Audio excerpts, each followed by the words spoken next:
Voici donc une simulation très intéressante sur un examen intra qu'on a fait le 31 mars. Donc, c'est un cours dans un collège qu'on appelle Introduction à la paix. Donc, on enseigne à peu près ce que vous allez voir avec moi aujourd'hui aussi dans les logiciels. Donc, nous avons deux employés. Nous avons Sophia Hubert et Clotilde Mariam. Donc, Sophia Hubert travaille dans le service département production et Clotilde dans le département ressources humaines. Sophia, il occupe la fonction de technicienne chimiste, alors que Clotilde, c'est une agente de paix, agent de support à la paix. Sophia est payée, la rémunération, il est à la quinzaine.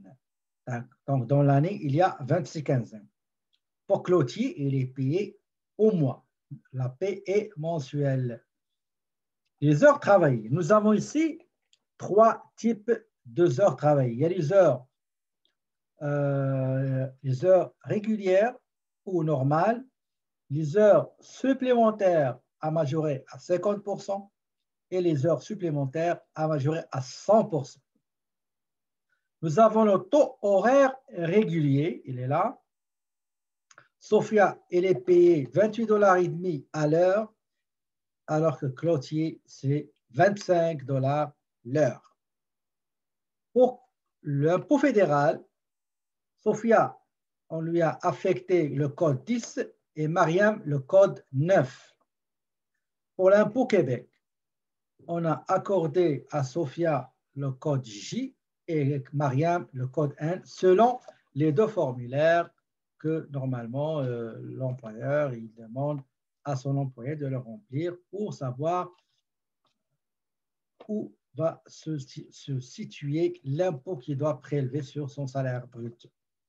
Nous avons cotisation des employés au régime de pension agréé et syndicat. Régime agréé 1,25 et syndicat 1,52% du salaire brut, bien sûr. Les questions demandées. Préparer le tableau des retenues à la source, qui donne plus de points. Préparer les deux bulletins de paie. Préparer le tableau des contributions des employés et de l'employeur. Enregistrer, faites les écritures comptables pour les salaires et les retenues à la source, pour les paiements des salaires, pour les remises au gouvernement et aussi pour les remises des contributions pour autres organismes tels que syndicats et régimes de pension agréés. Et enfin, le journal récapitulatif des salaires. Donc, c'est ça. Donc, la première chose qu'il faut faire toujours, c'est d'aller chercher l'impôt pour gagner du temps, d'accord, et calculer les heures travaillées, d'accord, calculer les heures travaillées, et après, vous allez calculer, chercher code impôt fédéral et code impôt Québec pour l'employé concerné. Bon, on va aller tout de suite commencer la correction. Nous allons dans le tableau des retenues à la source. D'accord? Donc, il y a les formules.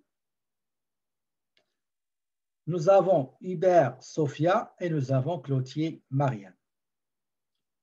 Salaire brut, le détail du calcul. Normalement, Sophia, il est payé à la quinzaine. D'après l'annonce qu'on a ici, j'ai oublié, ce n'est pas moi qui dois le faire maintenant. Attendez, on va le corriger après. D'accord?